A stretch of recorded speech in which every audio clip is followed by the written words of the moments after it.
From Omaha, Nebraska, USA, he is the new YouTube. What's going on? VP checking in one time. We're going to talk some boxing.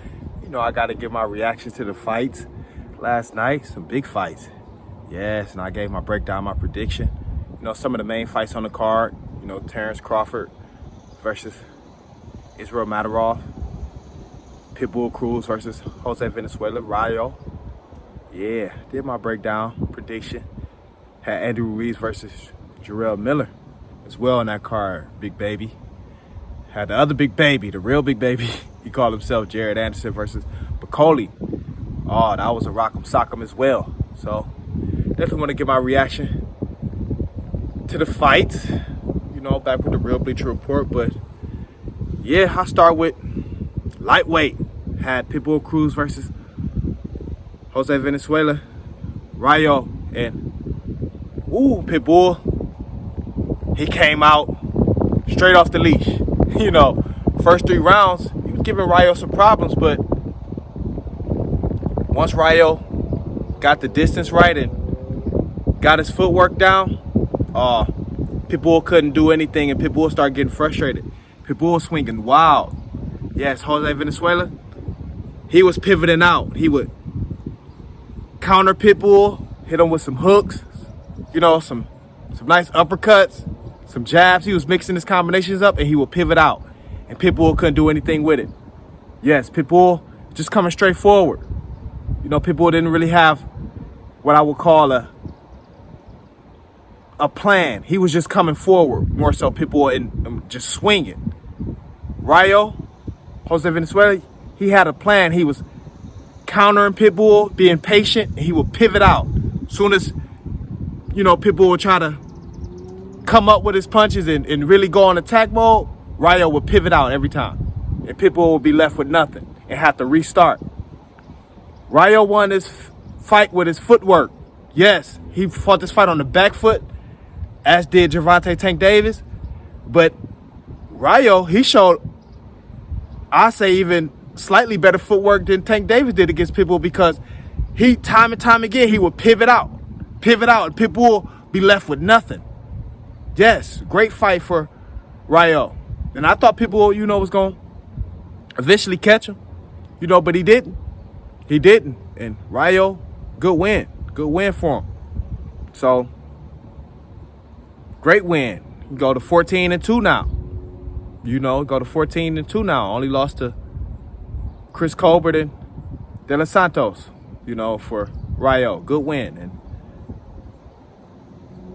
Bakole and Jared Anderson, that was a rock'em sock'em. Jared Anderson got put down in the first. Bakole started letting his hands go. Anderson was throwing some fire back, you know, but Bakole, too big, too strong. End up finishing him, you know, through the mid rounds, Bakole. So I look for Turkey Al Sheik to set up that fight with probably Xi Zhang and Bakole. You know, that'll be a slugfest, another rock'em sock'em. But Jared Anderson had a good showing. Only 24 years old, but Bakole, you know, too much brute strength, too much power. Got him. You know, them uppercuts, them hooks. Taking punches, too, to the body. He took some punches to give his. Bakole did. You know, great fight. You had another heavyweight bout right after that. You had Andy Ruiz versus Israil Miller. Big baby. And Andy Ruiz started out strong. In the first 4 rounds. I had Andy Ruiz winning the first 4 rounds. Then Miller started to, you know, wear on him. You know, bigger than Andy Ruiz, started to wear on him.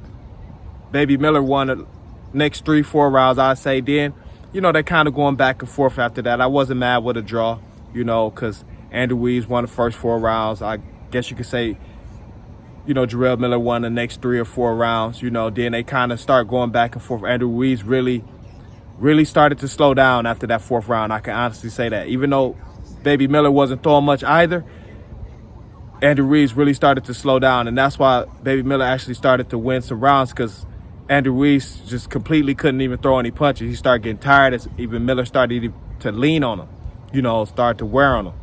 So that was a draw. You know, they gave it a draw. And had Terence Crawford, the main event. Terence Crawford versus Israil Madrimov. And this was a great fight. You know, it started to pick up right around round 3 on. And Israil Madrimov, he kept Terence Crawford off balance with his, you know, his feints, his footwork, you know, kept Crawford off balance. And I really think Crawford needs to start being more active. His ring rush showed in this fight.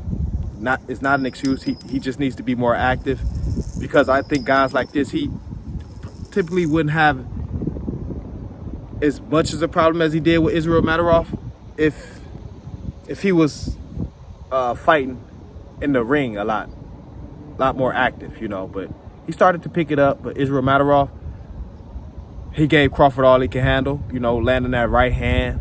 You know, he was changing up his shots, changing up his levels, Israil Madrimov, but he wasn't throwing as much, you know. Crawford was throwing a lot more.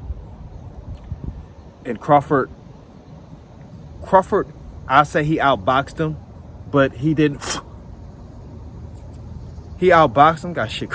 He outboxed him, but he didn't take the fight. If they would have called it a draw, I wouldn't have been mad. But Crawford, he did edge it out by, you know, outboxing Israil Madrimov, but he didn't take the fight. And what I realized is Terence Crawford being a pound for pound, you know, top guy, that's like him being a champion. You know, if you're a top pound for pound guy and you don't have a belt, it's more than likely because you'd have moved up in weight, you know, so you're trying a new weight class. So they treated Terence Crawford as he was a champion, him being a top pound for pound guy, you know, so that's why, you know, they still gave him the win, I guess you could say. But if they would have called it a draw, I wouldn't have been mad. You know, Israil Madrimov, he gave him all he could handle, but he didn't throw as much, but he landed some good, clean shots. But Terence Crawford, he outboxed him, he did, and he edged it out, you know. But if they would have called it a draw, I wouldn't have been mad. I wouldn't, you know, I call this boxing shit right down the middle. Terence Crawford, one of my favorite fighters, you know. I like Crawford a lot, but, you know, it wasn't typical Bud. I just say that. It wasn't typical Bud Crawford. It wasn't. You know, got to get more active. That's just my opinion. Got to get more active. And I said that in the lead up to this fight. I said I wish Terence Crawford was, you know, more active leading up to this fight. One fight a year. Not a big fan of that. You know, I know he only wants the big money fights and the big fights, but got to still be active if you want to look dominant and still want to look like, you know, you're the best pound for pound. But yeah, breaking it down, my reaction to the fights, you know. Okay, break down the 4 fights, you know, but let me know what y'all think. The Real Bleacher Report, you know, that's what I do. Talk some boxing. Comment, like, subscribe. Best way we can help. Share the video, put it entertaining, hit that cash app, baby.